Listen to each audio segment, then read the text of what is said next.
Hey Gina, Yes. got a joke for you. Okay. Why do seagulls fly over the sea? Why? Because if they flew over the bay, they'd be bagels. Alright, and what do you get when you wake up in the morning and realize you're out of coffee? I don't know, but I don't worry about that. I don't drink coffee. A depresso. Another Tuesday Tips with Don And Gina. with Focused Healthy Family. And today we're talking about cups. And we were reading this analogy that Don wrote out about that we have a cup full of emotions. And we all have different sizes of cups. Yes. And that certain things that can flare our anxiety can cause it to overflow. Yeah, but the principle of it is that we all have these cups that hold our emotions, our anxiety, and different size cups depending on the person, and we can tolerate when it's as long as it's in the cup, but when that emotion or that anxiety goes over the cup, that's when it becomes intolerable or need to figure a way to handle it. And I always think of the analogy of filling up your cup, that we need to restore and replenish ourselves. Don's reminding me to speak closely to the microphone, replenishing our cup. And when our cup is empty, we have nothing left to give other people. And my dear friend, mentor, and coach, Helen, gave me a new analogy to look at. Instead of a cup that you have to keep refilling, is to think about connecting to a well or a spring so that it won't run dry. And it's interesting because we had to have a new well dug not too long ago. Yeah. And that our well literally Ran dry. While our septic system was doing the opposite in the backyard. And so connecting to source, connecting to have the flow continue, to have, how can we be connected to our well? Having support systems in place, having activities that rejuvenate us, things that bring us joy, moments of solitude and quiet. What things can we do to connect to that well? Well, it's interesting because Well, it's interesting. Well, that's a deep subject. I have a lot of clients that I, in my practice that I work with, that they come to me and they're givers and pleasers, as I call them. And it's neat to want to give because it gives you a warm feeling in your heart to help others and do. But the problem with most givers is that they give and give and give without receiving, not taking, but receiving, and are allowing to receive, allowing to go with that flow of life, and so they burn out. And they look like this. Through what? Me.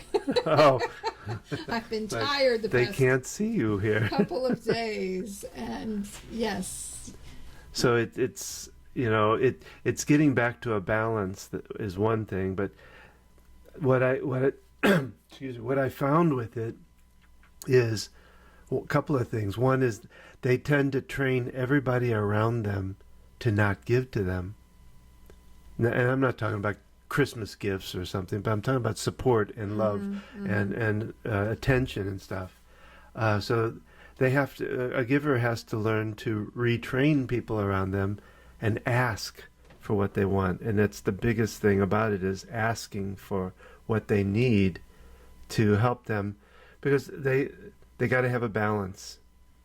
Because here's what I a lot of times what I tell them too is I give them this thought to help them in thinking about when they want to ask somebody for something.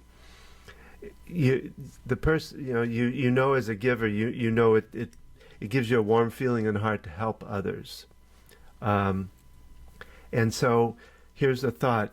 As a giver, you are robbing others of that wonderful, beautiful feeling of giving to you.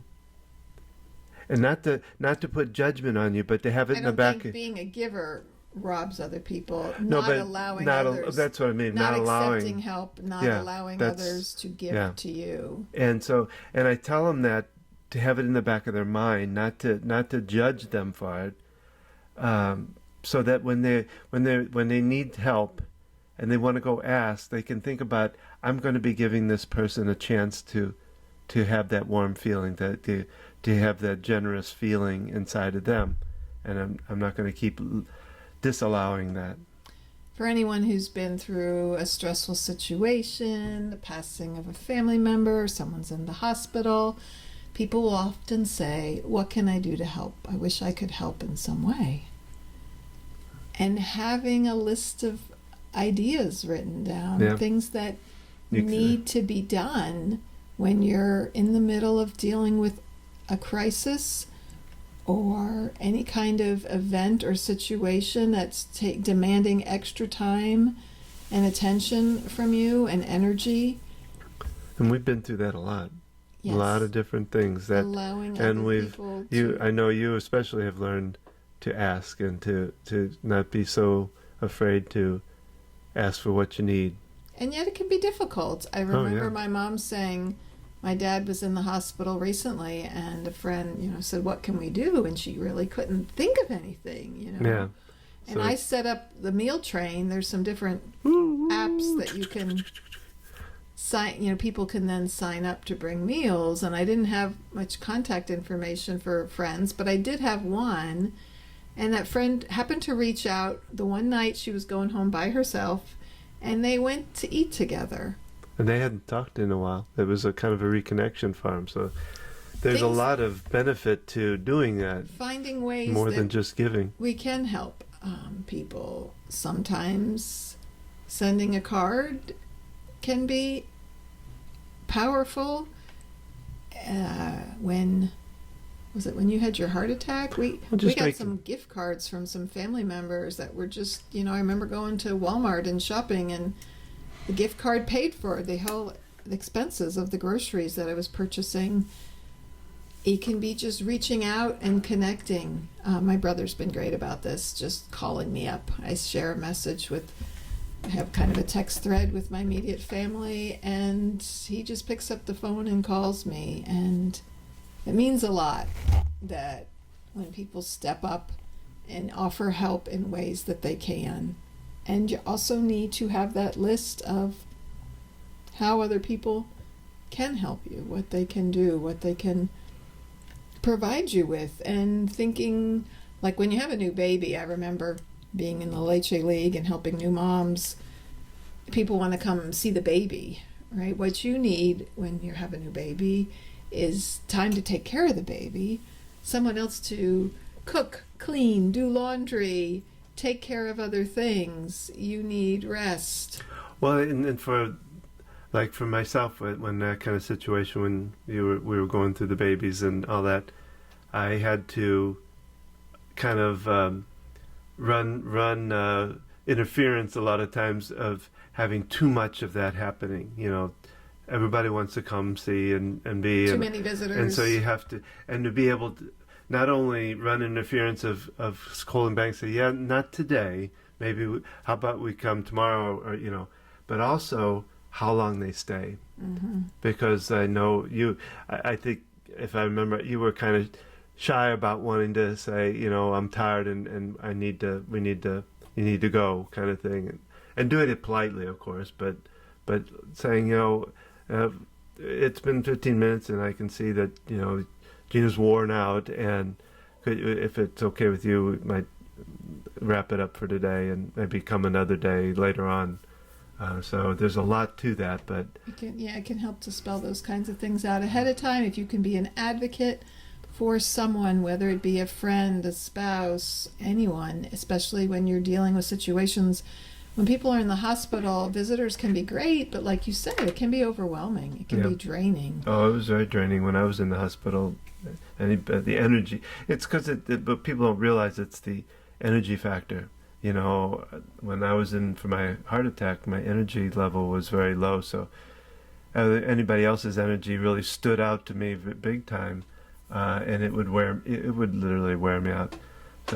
So and we're talking too about this cup of anxiety or emotions, recognizing it and admitting to it, or at least accepting that it is what it is, so that you can do something about it, I think is important too. Mm-hmm. When that cup overflows So it's kind of like your well system. You connect to the well to get replenished with the water, and then you can't let your drainage pipes back up to be able to release what you need to cleaning your pipes out. Yeah, to release what you need to get rid of. Yeah, no, that's a good analogy. If you're trying what comes in my mind is flush and you keep going and going and going, and it's gonna overflow. But if the pipes are working and it can clean your pipes, flow away. So this has been Wells and Septic Tanks with Don and Gina. Another tip to get your mind thinking, and we hope it's been helpful. Make sure to check us out at our website, focusedhealthyfamily.com. See our Facebook page. Gina. Oh, no, that's Instagram. Instagram is Gina at Focused Healthy Family. Our Facebook is Focused Healthy Family. Everything's Focused Healthy Family. Our podcast, our blogs, all of that. Be sure these are our Tuesday tips where you're hearing us now to check out. Every Thursday we air a full-length podcast. We have done some amazing interviews with people and discussions on all types of topics. And do let us know with feedback by writing a review on Apple Podcasts or wherever you listen to us. And remember, how you speak to your children today shapes their future as well as yours.